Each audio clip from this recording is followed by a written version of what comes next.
live on Instagram before, or sorry, YouTube before, but I figured it's a feature. I'm doing some stuff, and who knows, there might be some people here who would like to see what all is going on in the garden. So I can't show you everything all in one shot without, excluding everything. But if you're tuning in, feel free to throw in any chats or questions. All right. I'm also gonna go. All right. So I just planted some Brussels sprouts in this little guy right here. I'm just gonna go all in on the brassicas first. So now go ahead and take some cauliflower. This is snowball cauliflower. Got these seeds from Plant Good Seed. Let's see, there are 150 seeds, and so I can go pretty heavy-handed here. I definitely want a lot of cauliflower, so I'm going to be sowing these pretty heavily. If you're tuning in, I hope you have a lovely Labor Day. If you are tuning in, obviously, from the U.S. If you're not, it's just one of our holidays where we get the day off, although in my line of work doing all this, it's just a day that other people have off and therefore hit me up less. Okay, so that is, that's probably a good 150 seeds. So what I'm going to do is I'm going to take, I really just like using pencils as my means of kind of starting. I think I'm going to go a full cell of cauliflower here. So I'm just going to first pat down my seed cells. Pretty much all the cells that I'm using today are these little silicone cells from Silly Seedlings, which is quite the tongue twister. Hi, what's up? How's it going? Kaiva? I'm just doing some fall seed starting, so a bunch of brassicas, some artichokes, celery, kale, that is brassica, and other fun stuff. It is still incredibly hot here, so it's a bit funny to be starting seeds when, we are on the, it feels like we're on the surface of the sun as far as temperature goes. But if I don't start them now, they will not be ready by the time it comes to actually transplant them. So let's start with a little handful here. I'm gonna go about 3 per cell. Brassicas are generally pretty, what's called transplant hardy, so you can separate the seedlings without them being all too dry. You think of, on the other side of it, you've got things like kale, or not kale, carrots, which really do not care for that, but brassicas are generally pretty chill. So, even though I'm planting 3 per cell, I will likely be able to separate those 3 and plant them into other containers. Sometimes when you're transplanting or kind of separating cells, and then trying to direct sow them, it can be a little stressful. It can be wise to try and up-pot them and then transplant them later, but I've done both and it's always kind of worked out just fine. All it really does is slow down the time it takes for your seedlings to really start growing into their full size. Now, if you're in unideal conditions, like so, I'm transplanting out some popcorn cassia. I have so many of the seedlings because I did some experiments and the germination was insane. So I should be transplanting it a little later in the year, or, I should have transplanted it in the spring, but I want them to have as much time in the ground as possible to establish. So as a result, I'm just transplanting whole cells. So, there's 4 seedlings per cell, and then, whatever dies back or succeeds, I'll prune to give the dominant or best seedling preferential treatment, if you will. Okay, we're almost done. Right here, there's mosquitoes. 1, 2, my math is actually pretty good. I only have 1 extra cell's worth of seeds here. So I'm gonna throw that back in, because that is 3 times 10, so this is technically, could be 30 seedlings. So this guy now still has plenty of seeds in it, so I'm gonna throw that over here. Now, you can kind of take 2 different routes or 2 different approaches. When you are surface sowing seeds, you can either kind of press them down and make little holes, or you can just kind of take a little bit of seedling mix. I just made a ton of it. Just kind of gently sprinkle a little on. You don't want to put on you know, like a full centimeter or quarter inch. You just want a little bit of covering, because while many of these seeds can, you know, have the strength to punch through 1/2 inch or 2 centimeters of soil, it's best to give them the best shot possible. And, you know, it depends seed by seed. So for example, Jerusalem sage, which is kind of a medicinal herb that I grow, it's really more of an ornamental. Those seeds need to be surface sown, otherwise they will not germinate at all. So there are some seeds that need a lot of light to germinate, and for those, they need to be just surface sowed, pressed into the soil, and then moistened. The mosquitoes are really loving that I'm live. I've been out here for a while, and it's only now that they've decided to really come and party. I'm not going to moisten these just yet because I have all my papers over here that have, thank you, Ignatius. Ignatius? Yeah, cool. But I don't see any seeds, so I think we're good. Oh, sorry. I lied. Tiny bit there. So this is all the cauliflower. Beautiful. All right, great. Gonna kind of flick some of that off. If you're tuning in, let me know where you're tuning in from. If you did anything fun today on the holiday, if you're tuning in from the US. Now, this is a new thing since I think I last started Seeds on Alive, was using these copper labels. I use these a lot for particularly my perennials, but I've really gotten tired of the flimsy little plastic markers. They break so easily that, you know, even if I use these for seed cells and stuff doesn't pop through, it's still all good, fine and well. Oh, sorry, Salmana, you said something. This weekend I'll be pulling some plants. I'm fed up. Yeah, I feel you. I'm almost to the point of wanting to pull up some of my tomatoes. They're still producing, but I'm just kind of done with tomatoes right now. Thank you for the gift, Sharky. Let's see. So this has a cute name. Snowball cauliflower. Snowball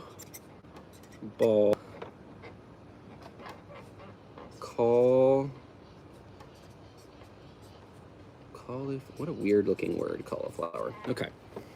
So that is the second brassica. So the first one right here was purple Brussels sprouts. If you didn't know, Brussels sprouts can be purple. And actually a lot of the varieties I'm going to be starting today are colorful. So the cauliflower obviously isn't, but we've got like purple sprouting broccoli, for example. We've got black hollyhocks, purple kohlrabi. Thought I had more like odd colors, but I guess it's basically just the fun color is purple, but you know, that's fine. Okay, let's move on to some other brassicas. So in this little kind of short round here, actually real quick, I'm gonna grab a chair, nobody go anywhere. If you want to let me know again where you're tuning in from, that would be delightful. Actually, if I sit, I'm gonna be blessed by the sun. No, I'm not. 1 second, grab.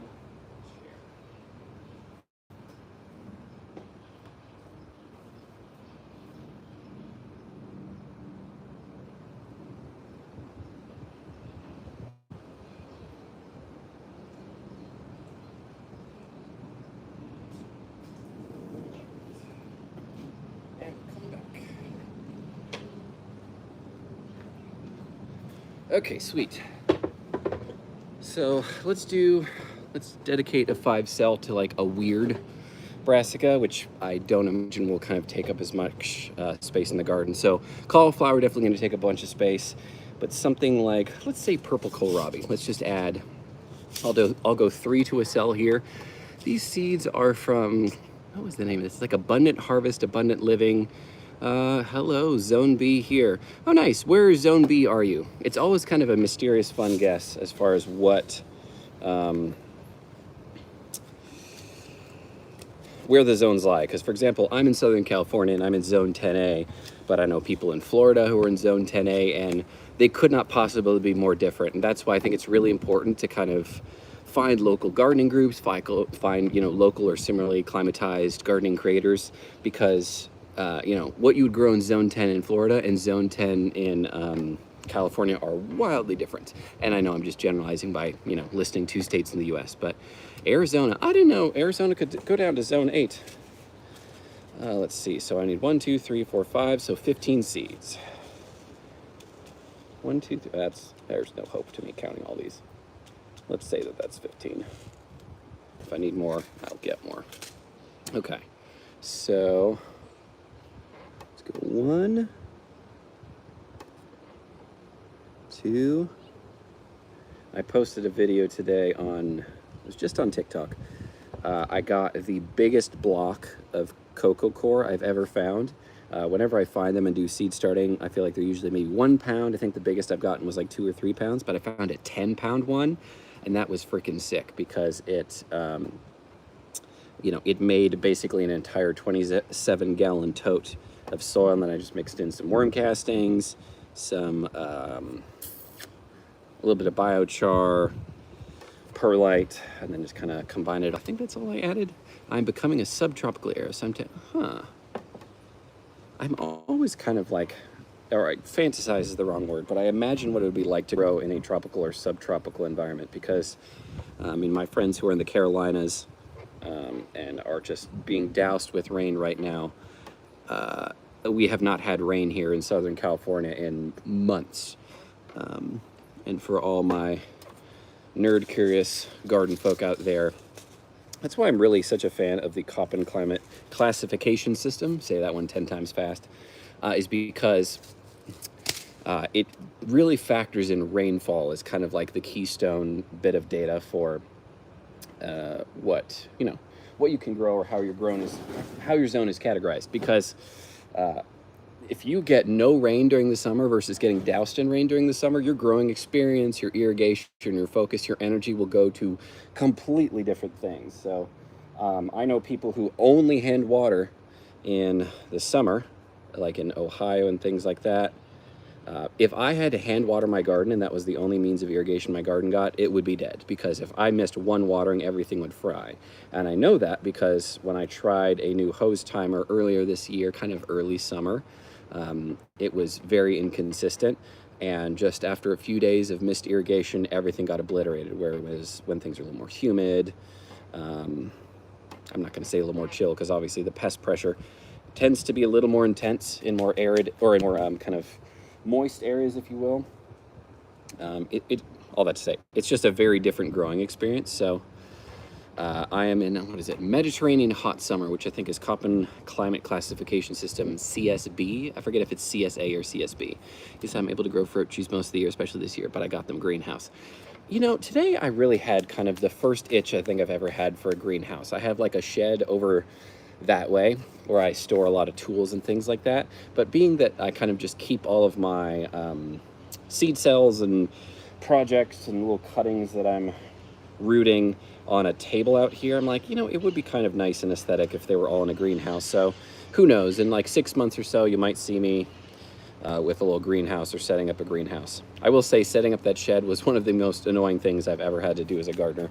It was one of those sheds that had like 7 million screws. It didn't like snap together, it screwed together. So every little part required, I think it took me like 3 full days to actually kind of put together. So this was purple kohlrabi.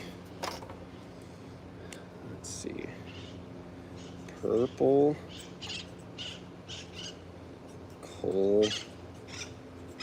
kohlrabi.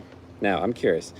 How would you rate my handwriting on a scale of 1 to 10? So this is what it looks like.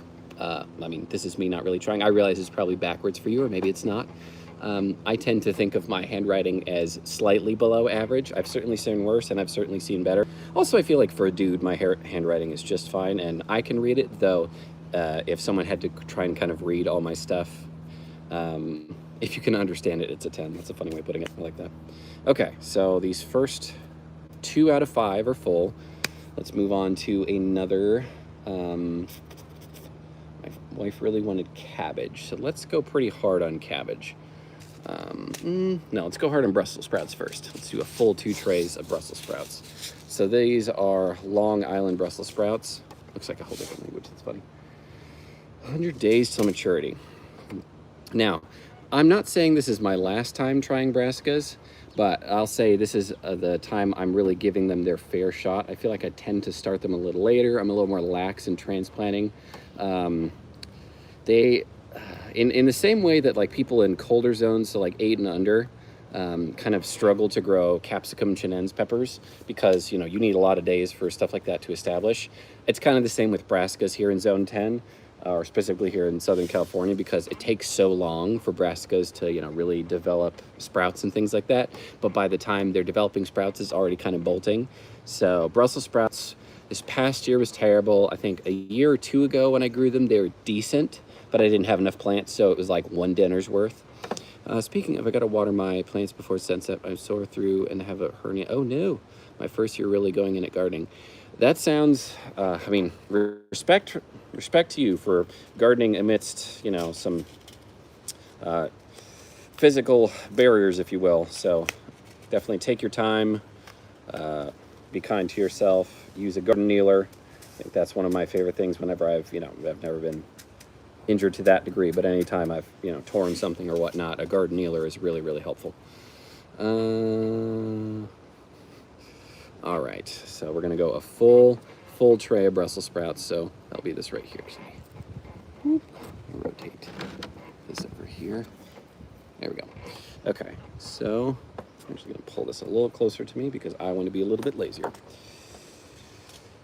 Forget how long seed starting takes to when you're really trying to be thorough. That is why I love direct sowing, is you can kind of just chuck stuff and call it a day, whereas here you have to make sure the seeds are moist, make sure the seeds are really, you know, down in there. Okay, 1, 2, 3, 1. Where'd you go? I guess I only got 2 there. 3. Feel free to throw any and all gardening questions in the chat. They don't have to be related to fall. I'm like not the giantest fall garden fan. I'm a big fan of, you know, growing spicy peppers, and as such, summer is usually my time to shine. But I also live in an old house without central air, so I certainly appreciate when the colder months come and I don't die of heat. The only reason I'm wearing a long sleeve is because it is incredibly thin and very moisture wicking, so it's great for when I'm working outdoors and don't want to burn my arms. But someone commented, I think it was on a Facebook video of mine, where it's talking about like those like garden or the Farmer's Defense sleeves. And they said that they garden in the nude, and I'm like, more power to you. That might get me kicked out of my neighborhood, but if it doesn't get you kicked out of yours, then I think that's delightful. Although there's too many, like, I posted on my Instagram story today, the paper wasps that have been just like really vibing and living in my garden. And they are very beneficial, but boy, do I hate them. And I don't know that I'd want to garden in the nude knowing that I do have some pretty intense residents in my garden like that, you know? Okay.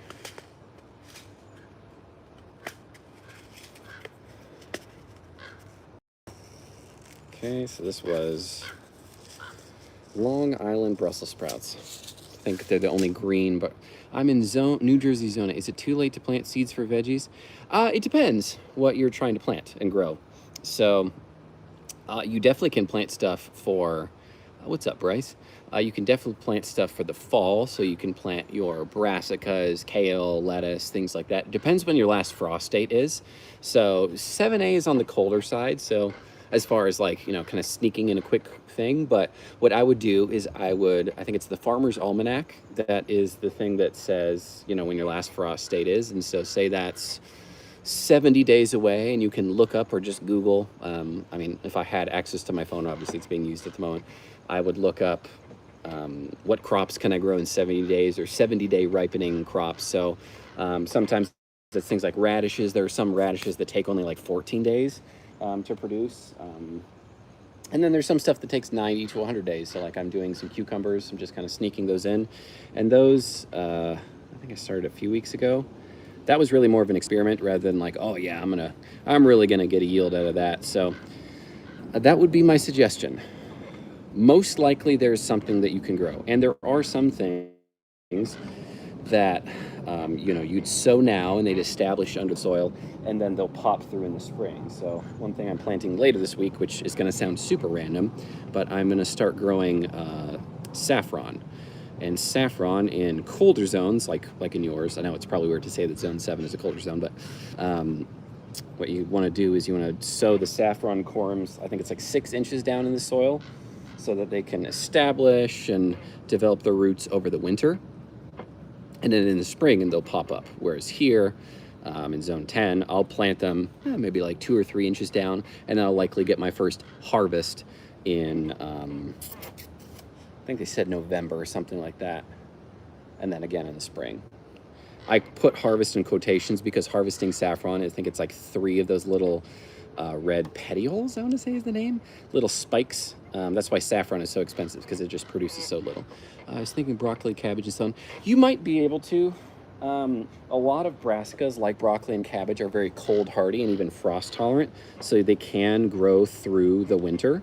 And I've heard, never experienced obviously because I don't get a frost here, that are sweeter when they get a frost. So I definitely think there's something to grow. And even if it's a thing of, you grow some herbs in a windowsill or something like that, I think there's always something that can be grown. That is my opinion. I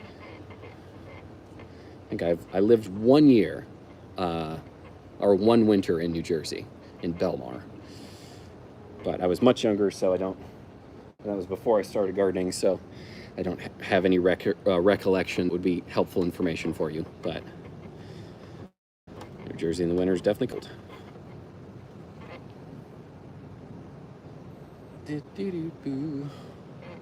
But feel free to throw any comments if you see other videos of mine and I'm not live again. Oh, nice.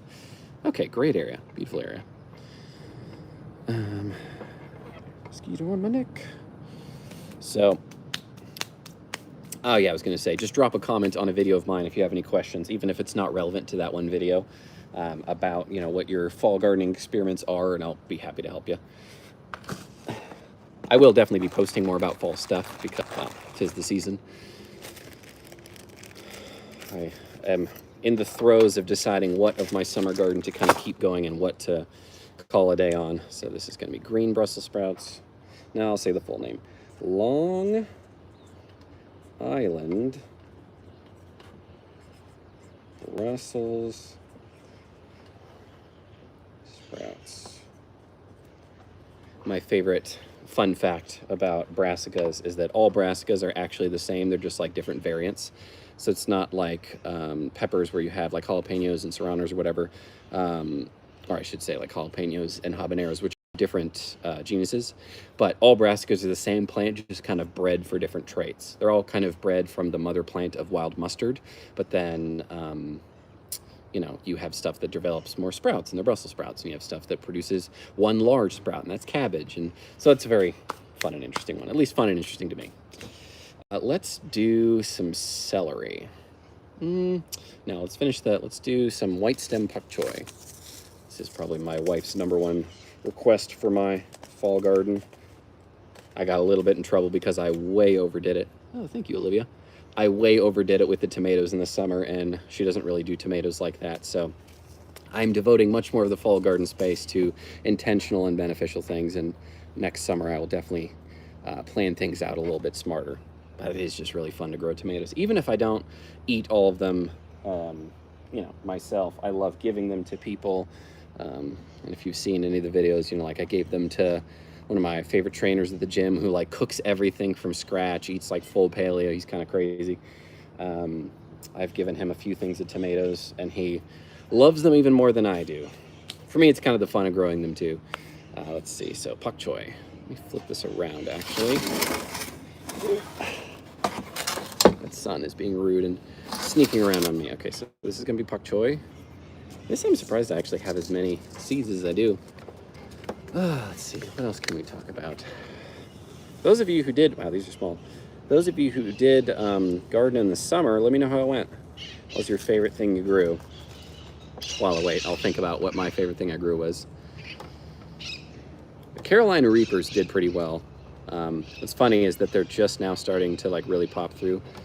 None of my bush beans came up this year. I don't know if it was a bad seed pack, the heavy rains, past year mix. Bush beans, for some reason for me, have always been a little bit of a struggle. Beans that I grow in the cool season tend to do a lot better. So like fava beans, peas, things like that. But bush beans and climate vining beans have been a little sassy with me, and I'm not really sure why. I didn't really do beans? I didn't really do beans this summer. I tend to kind of think of beans in like the fall, although there's some really pretty beans that I've wanted to do, but there's only so much time in the day, sadly. Okay, now we're doing the pak choi. 1, 2, 3. 1, row 3. Okay. 1, 2. Bro, where'd you go? 2, 3, 1.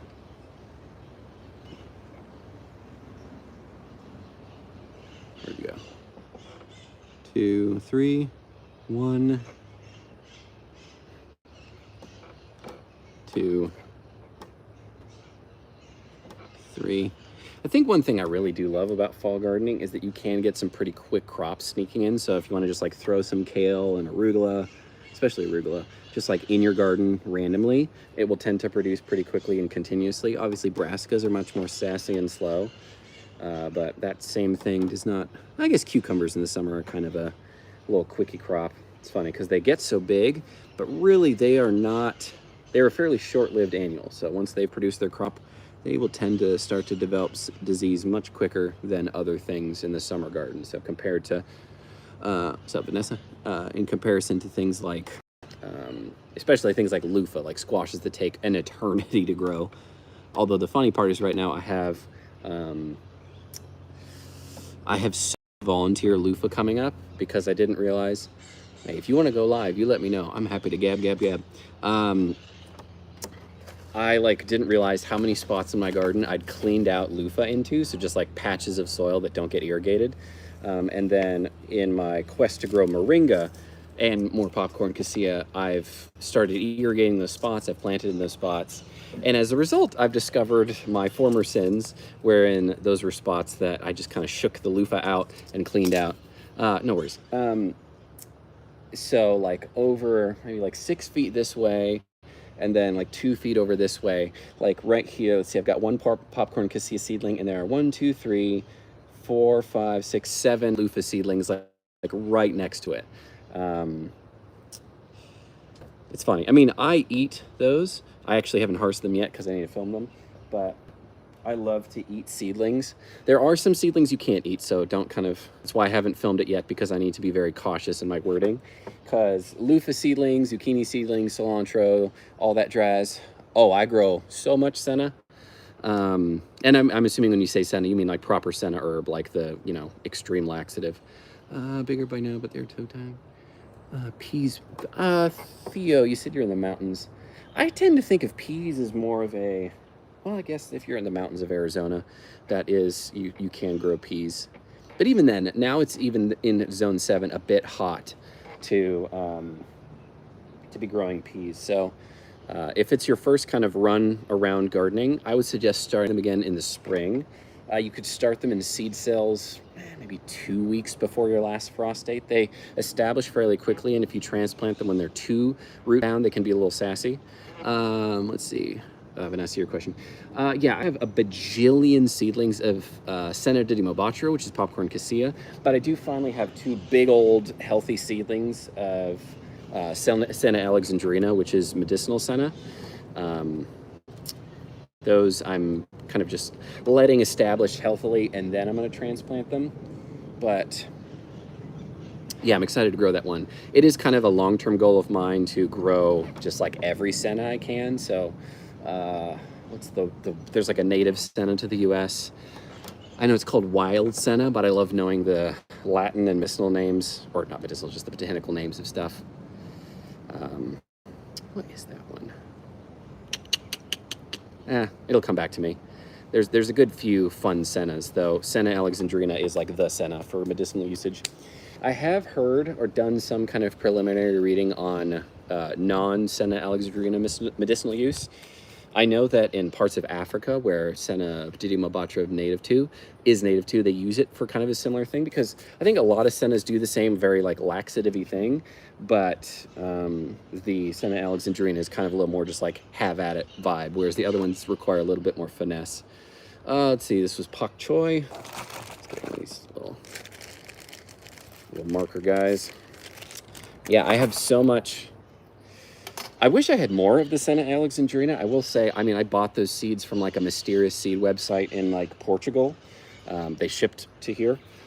But in comparison to my Senna Pteridimobatra seedlings, which, you know, I harvested myself, the germination rate of mine versus those was like, I don't know, 100x difference. Like every single seed of mine germinated, and theirs, it was like 2 out of 30. So I'm excited to hopefully grow these two and then be able to save the seeds and make them available to people, because that was wildly disappointing. Okay, so this is white stem Pak Choi. So that was 3 per 10, so that should be, you know, all said and done, 30 seedlings, which is plenty. Hello, squirrel. All right. Now for this last one, so this is all brassicas. I want to do one more brassica guy. I'm kind of. I've had a few, especially from random sources, do support. Yeah, I feel like those, and I'm sure this is the same thought that you've had. I feel like those places that have, you know, very obscure and exotic seeds, they just keep them for like a decade. I know. I've had that. I've had that with. And I really expected, I think they harvested Senna alexandrina seeds too early, because my Senna Pteridimobatra seeds versus the Senna alexandrina seeds were so much thicker and beefier. And, you know, maybe the variety is different, but like compared to the brassicas here, it's like they all basically look the same. Those had a different girth, if you will. And so it was a little disappointing, but I mean, I have 2, so I'm really investing in those 2. I actually need to put a little diatomaceous earth at the base of the seedlings, because otherwise I'm hosed. I mean, I guess I really only need 1, but I've been planting popcorn cassia all over my garden. I think I have 1, 2, 3, 4, 5, 6, 7, I want to say, that I've planted, in addition to the one that produced it all. Because it's just so easy. And once it's established, especially here, it requires not a drop of rain. I haven't watered that, my OG Senna for, I don't know, 2 years. It's just like the roots are so freaking deep that, you know, they just know what they're doing. Next to brassica here, have I done just good old classic? No, I haven't done good old fashioned broccoli. Let me get just kind of meat and potatoes, basic broccoli. Ba-ba-da-bam-boo. Makes a great sounding shaker. I'm also really not loving how much I'm getting blasted in the face by the sun and being, are you good? No, thank you on YouTube. No. I have no necessary opposition to growing that, but, you know, it's just not my niche. I feel like people who grow that kind of has to be their whole presence on the internet. Otherwise, it just kind of stirs the pot. No pun intended. But no, I know plenty of people who do around here, particularly. Here, typically, I think the law here in, at least in Pasadena, is you can grow 6 plants by yourself, just for personal usage. But you have to technically grow them indoors, though. Again, those I know who are growing it are not growing it indoors. But I'm not a prude in that sense, if you will. I know many people in my area who are growing non-traditional plants and non-traditional fungi, if you will, but I am not a snitch. So let's see. Okay, is there, like, if I go this way, can I hide from the sun? All right. So this is now Calabrese broccoli. 75 days till maturity. I don't believe that for a second. Okay, let's get a bunch of these bad boys. I may switch hats to my old lady gardening hat, because I will get sunburned, even with this very Phantom of the Opera lighting that I'm getting right now. I have a extremely long list of seeds that I'm direct sowing, cold stratifying, soaking, and what have you right now. And some that I'm starting in a few weeks when things cool down a tiny. I really like the Dicoco, Dichicho. I don't know how. I really haven't. I mean, I've just been kind of a baby when it comes to brassicas because they're just such a pain in the butt with the length of our season here. But this time I'm really giving them a good effort. This just happens to be the broccoli I have on hand. We'll see how it goes. And then if I finally have a good year of brassicas, I will dig more into varieties. Ooh, 45 days to harvest. Okay, you may have convinced me to go buy some of those seeds. Hashtag link in bio.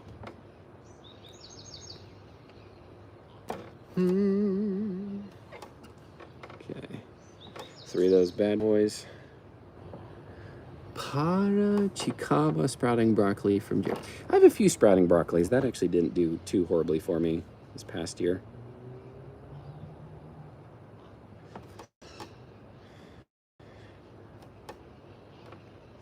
Here. Ooh. Did my first radish a few days early, but I've been eyeing for so long I had to try it. There's nothing like a fresh radish. I subconsciously decided to grow a lot of radish seeds this year because I planted a whole bed of them, and then I saw they bolted and flowered, and then the pollinators were just loving them so much that I was like, I'll just leave them. Then I started eating the seed pods, and they're delicious. And so now I think a lot of them are finally brown, so I need to go harvest some of them. Oh, thank God, clouds. I need to go harvest those seeds, although I will probably just chaos harvest them, so they'll just be like a big old plop of mystery radish. Oh, thank you. My melanin deficient skin, thanks you. Calabrese, I'm not going to spell that without seeing it. I just finally started harvesting all of my Carolina Reapers, which I am so stoked about. I posted a video of me eating one live. For some reason, it didn't really get pushed out as much, which is odd because the last time I rubbed a pepper in my eye, it went bananas everywhere, but I'll probably repost it again sometime soon. But let me tell you, hotter than a mother. It was insane. That's the spiciest thing I've ever eaten by a country mile. Calabrese broccoli. Mr. C. Cool, getting another crop from it. Nice. Yeah, radishes are cool. Radishes are such a great kind of beginner-friendly crop, not in like a, lame way where it's like no one actually wants to grow it, but it's easy. Radishes are actually awesome. All right, we've got a full tray now. Neighbors are having a good time. Hey Siri. All right, hold on. Let me answer this on my phone because otherwise problems will happen. Also, if that screaming continues, we may be in trouble. All right.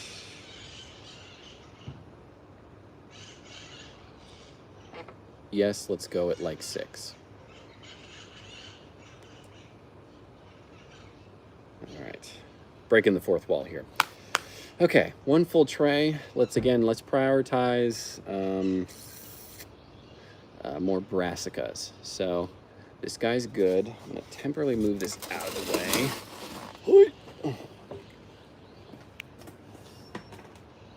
Cool, and then pull another one into view. Oh no, the sun came back, how lovely. And another one. All right, let's see. What do we wanna do? So I definitely need to do a good bit of kale, good bit of cabbage, a little Romanesco, maybe not like a full tray's worth of Romanesco, but I think it'd be pretty fun and cool. Chives, yeah, for sure. Maybe a whole thing. I need way more chives, so I think I'll dedicate a full one to chives while I'm at it. One I'm definitely super excited for is this artichoke. I've never grown artichoke before, but I finally got some seeds and, gonna do the thing. Let's do cabbage. Check this. Right. Pop this guy open. This is Golden Acre cabbage.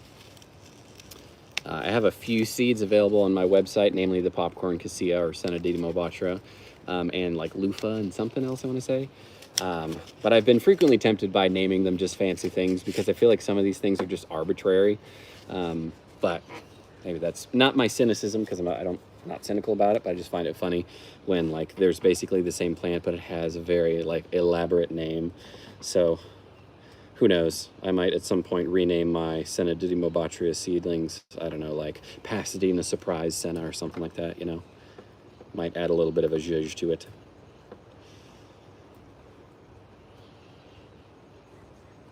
I mean, they are a surprise in Pasadena because I don't see them that much. I do occasionally see another Senna that's like a tree.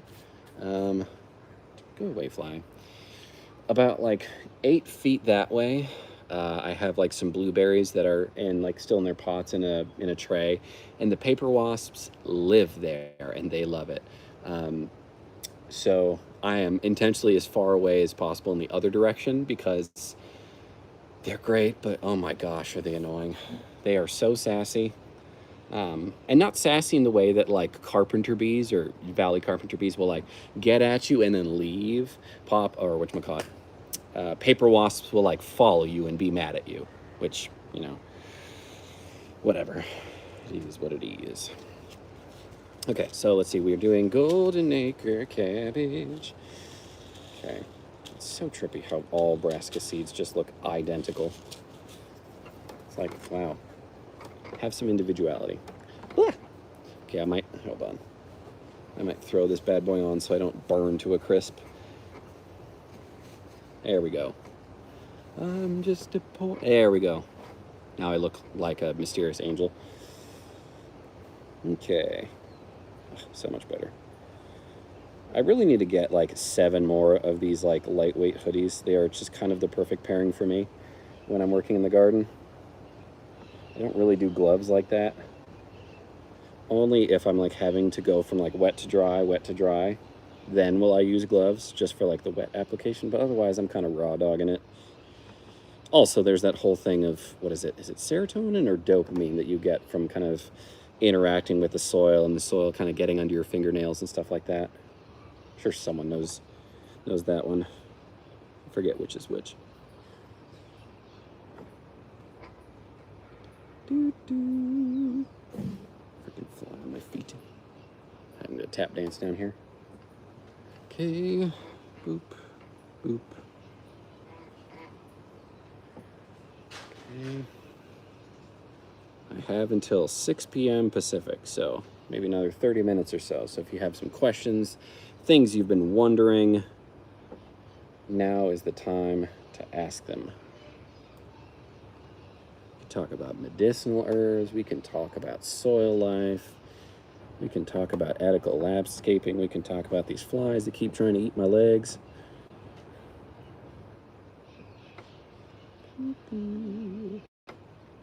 Beautiful. Okay. I always love talking about medicinal herbs. I think tomorrow's video is going to be about yarrow tincture, which I am finally making after growing yarrow for quite a hot minute. Okay, this is golden acre cabbage. I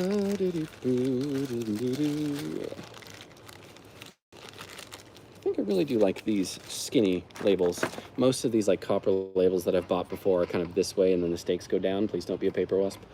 But these are kind of longer and they're kind of fun. They take up less horizontal space and it's like they're just as tall as the other ones. So let's go golden acre cabbage. Yeah, that is almost legible. Look at that. That's some growth there. Look at that. That is almost readable, although with this lighting, probably not. Let's go like here. And then let's do our little soil topping. I'm so impressed with the amount of seedling mix I just like have right now as a result of hydrating that 10-pound block of cocoa coir. Usually when I do like a 1 or 2 pound, it's like I fill up cells and then for the topping, I'm really just like barely sprinkling. But I have enough to do another full like 3 trays, probably minimum, which is exciting. I also need to later today take some cuttings from my Jerusalem sage and put those into some seed cells, but that may be a task for the morning if I'm being honest. Okay, pressing down. I'm trying to think if those, I'm adding a few more medicinal herbs to my fall garden. So I'm doing valerian, vervain, a new variety of mullein, It's still verbascum, but instead of verbascum thapsus, it's verbascum densiflorum, which some articles that I've read said it's kind of more intense than traditional mullein, but you know, we'll see. That is a big chunk of soil, which will probably squish the seeds under it. Wow, this sun is brutal. Okay. Just making sure there are no seeds visible. They're all getting kind of squished down by a nice little mix. Beautiful. No visible seeds. The general rule of thumb with seed starting is to go twice the depth of the size of the seed. So, and if you have a seed that's 1 millimeter in size, you're going 2 millimeters deep. If you have a big old thing like a fava bean or, you know, broad bean that's like a centimeter, then you're going 2 centimeters deep or 2/3 of an inch. And then when you've got tiny little things like basil or yarrow or whatever you want to, you know, kind of pick as your small seed of choice, tomatillos as well, those basically can be surface sown. They're so small that trying to measure like twice the depth, you will almost certainly sow them too deep. Let's see, what am I at? All right, got another like 20 minutes. Let's get, what's this? Let's get into some singles now. So let's do a little this font is so hard to read. Romanesco broccoli. Let's put away the golden acre cabbage.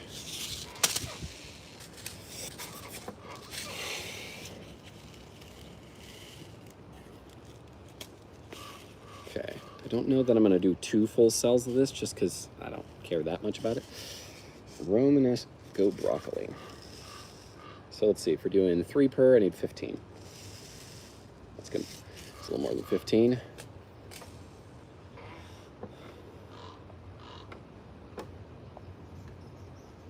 Okay, just gonna do one side. Beautiful. Okay, you try that a little better. Oh no. Well, it's not the consequences of my own silly choices. Okay, that's all the seeds that fell. Okay, let's go 1, 2, 3.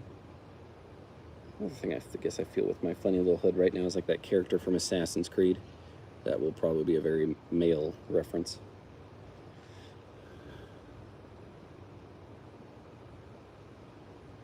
Okay. Cannot remember his name. Or did he even have a name? It's a great question. 1, 2, 3.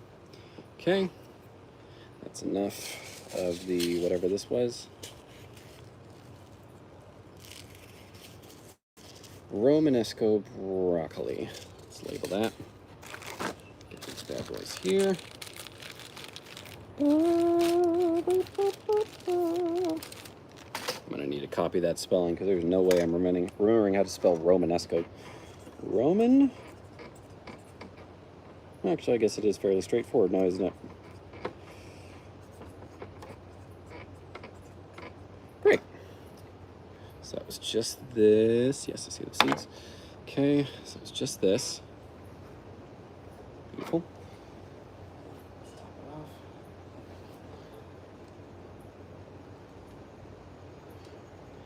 Just kind of cover it up just a bit. Probably just a little bit more on these last 3. Oh.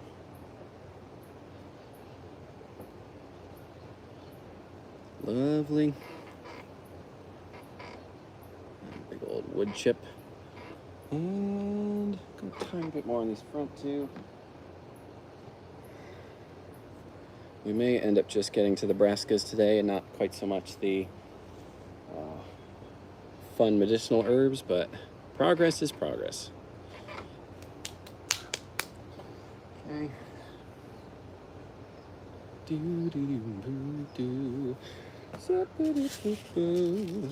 Okay. Now let's do do want to start some kale, because I know I could honestly probably direct sow some kale in parts of my garden that get no midday sun. Let's get celery going. I do need to, no, I'm going to do a full thing of celery. So let's go broccoli rabe. I don't think I've done broccoli rabe. Hold on, there's some flies trying to do their business on my seed cells. Do I have... No, I don't have broccoli rabe. Okay, so let's do just one row of that.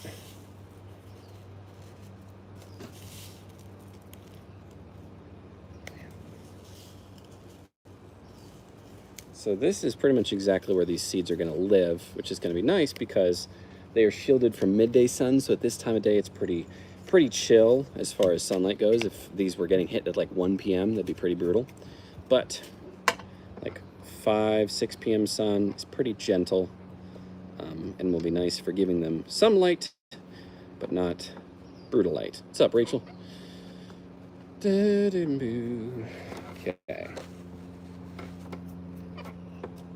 so we're doing just a single row of broccoli rabe. I cannot think of broccoli rabe or hear broccoli rabe without thinking of The Office. These are a little smaller than some of the other brassicas, which is cool. Let's go 1, 2, 3. 1, 2, 3. 1, 2, 3. Kind of had one get away there, so one extra.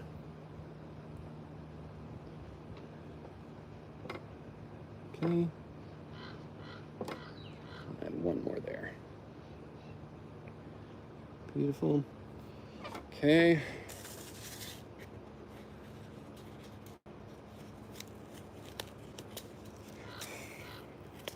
Excuse me, Mr. Mosquito. Mind your business.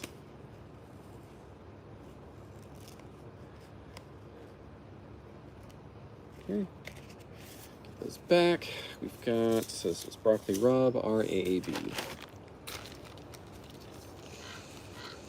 Not gonna lie, the sun is blasting me, so I may have to tap out after covering this one with soil. Namely because the mosquitoes are eating me. Okay. Oh, just saw a spider web starting to form. Don't see the spider, but I do see the web.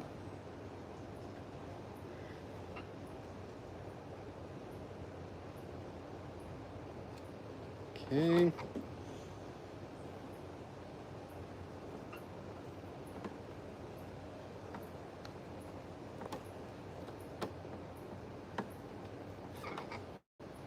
Oh.